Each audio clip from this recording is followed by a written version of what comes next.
तो साथियों, आपको एक बात बता दूं, हक हित का अधिकार राजपाट जहिया बाहुबल से लड़के राजा पैदा होके रहे, जहिया 365 राजा हिंदुस्तान में राज करते हैं, बाहुबल से राजा पैदा होते रहे, तहिया 185 राजा भरी के पेट से पैदा होके हिंदुस्तान पे राज करें। विस्तार हुआ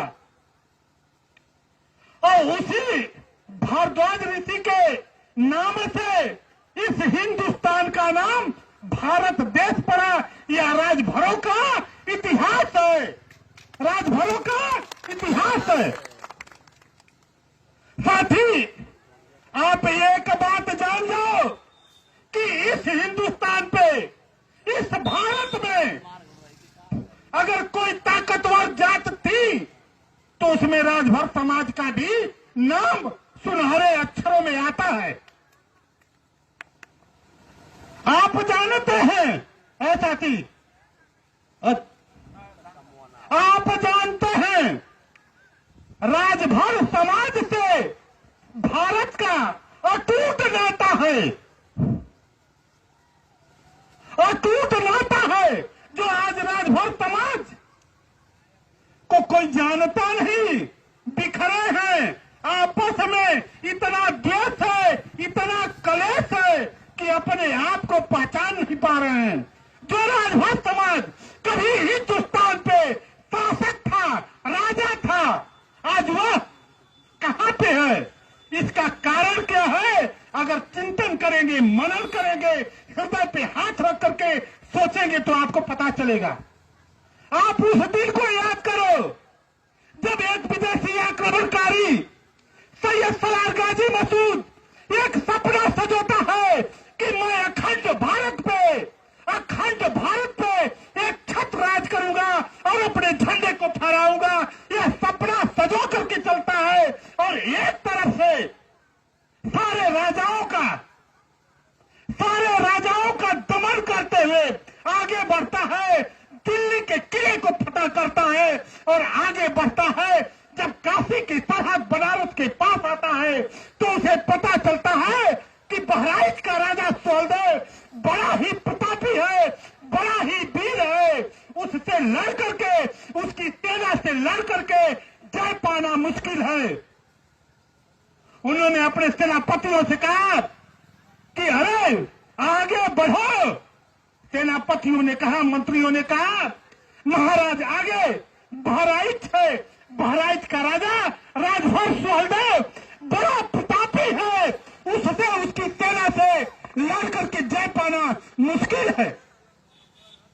सैयद सलार गाजी मसूद कहता है कि अरे पापी, मेरे इस ख्वाब का क्या होगा, मेरे उस सपने का क्या होगा जो हमने सपना देखा है कि अखंड भारत पे एक छत राज करूंगा और अपने झंडे को फहराऊंगा। उस ख्वाब का क्या होगा? मंत्रियों ने कहा कि आए सैयद सलार गाजी मसूद, आए बादशाह, आए शहंशाह, जिस तरह से सभी राजाओं ने आपकी दास्तां स्वीकार किया है, सुहेलदेव आपकी दास्तां स्वीकार नहीं करेगा। तो बोले मुझे विजय कैसे मिलेगी? मंत्रियों ने खड़े रचा, कहा महाराज एक उपाय है। बोले क्या? बोले कि कूटनीति के तहत अगर सुहेलदेव जी की बहन अंबा को अगवा करा लिया जाए और यह खबर भेज दिया जाए सुहेलदेव के पास कि यार सुहेलदेव तेरी बहन मेरे कब्जे में है, उस समय शायद सुहेलदेव तलवार रख दे और आपकी दास्तां स्वीकार कर ले। साथियों, बड़े वक्ता आएंगे, बड़े गायक साथी आएंगे, सुहेलदेव जी के इतिहास को कोई बताने का काम नहीं करेगा। आज राजभर समाज के इतिहास की बात कर रहा हूं। सैयद सलार गाजी मसूद जब बहन अंबा अपने बागीचे में टहल रही थी, गुप्तचर दासियों के माध्यम से बहन अंबा को अगवा कराया जाता है और खबर भेजा जाता है कि आए सुहेलदेव, तेरी बहन अंबा इस समय हमारे कब्जे में है, तुम मेरी दास्तां स्वीकार करो, अन्य अन्यथा तेरे बहन के साथ साथ टुकड़े कर दिए जाएंगे। जिस समय यह खबर मिलती है सुहलदेव को आग बबूला हो जाता है, कहता है यार अत्याचारी, दुराचारी, पापाचारी, व्यभिचारी, बहन बेटियों के अस्मत से खेलने वाले यह सुहलदेव आ रहा है। साथियों, प्रमाण मिलता है सुहलदेव जी की तलवार 40 किलो की थी। वो अभी राजभर थे, राजभर का खून था, उठा लिए तलवार और कहे हाँ सैयद सलार गाजी मसूद आ रहा हूं। पर घोड़े पे तलवार उठा। सुहलदेव जी रखते थे भूतर पानी का, मुगलों का सर काट काट कहते थे सफल जवानी का। वाह जी वाह। साथियों, प्रमाण दिया सुहलदेव जी ने आतंक अतताइयों का गर्दन काटने के बाद सैयद सलार गाजी मसूद के ऊपर जब लपकते हैं, आए सैयद इधर आ कहा जा रहा है, प्राण बचा करके सैयद भागता है और भागते भागते जाकर के एक कुएं में कूद जाता है। और जैसे कुएं में कूदता है एक मकड़ी जाला बूंद देती है। इतिहास साक्षी है, इतिहास साक्षी है। मकड़ी मुहम्मदन जात का पक्षधर होती है काशी चाचा। वाह जी वाह। वहीं पे जब सैयद सलार गाजी मसूद को खोजते हुए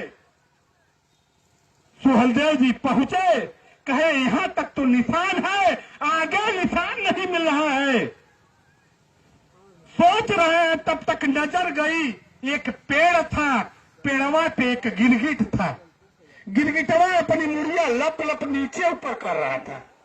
सुहलदेव जी सोचते हैं पन्नू भैया कि एक एक कमल बीमारी पकड़ ललस, गौर से टकरा गिरगिटवा टप टप टप 3 गई मुड़िया नीचे ऊपर कैलाश। सुहलदेव जी समझ गए, गिरगिटवा कहा था यही है, यही है, यही है।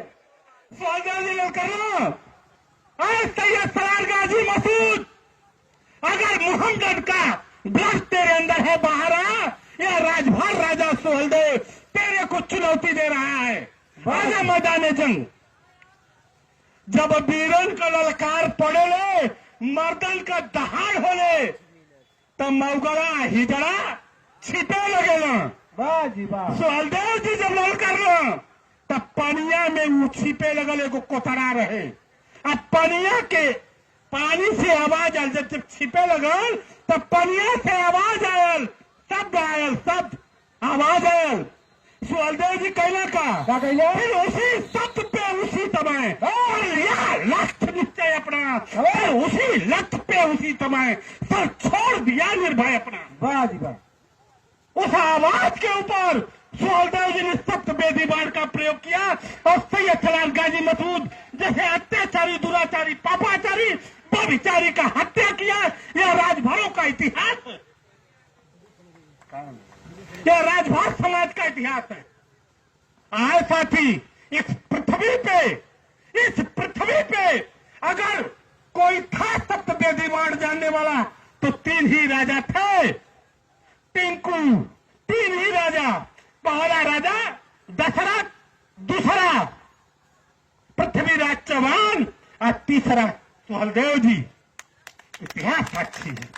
तो साथियों, आपको एक बात बता दूं, हक हित का अधिकार राजपाट जहिया बाहुबल से लड़के राजा पैदा होके रहे, जहिया 365 राजा हिंदुस्तान में राज करते रहे, बाहुबल से राजा पैदा होते रहे, या 185 राजा भरिंग के पेट से पैदा होके हिंदुस्तान पे राज करें।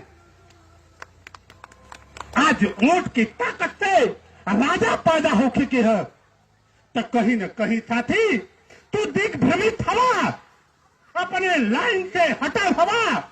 तो से गुजारिश है, अनुनय विनय है, निवेदन है कि हर राजभर समाज के लोगों एकजुट होखो, केवल एकजुट होखो। जो चाहोगे दूसरा होने वाला नहीं है। आप कब्जा करो, हर एक पद पे कब्जा करो, संगठित हो, तब जाकर के आपको हक, हिस्सा, अधिकार मिलेगा।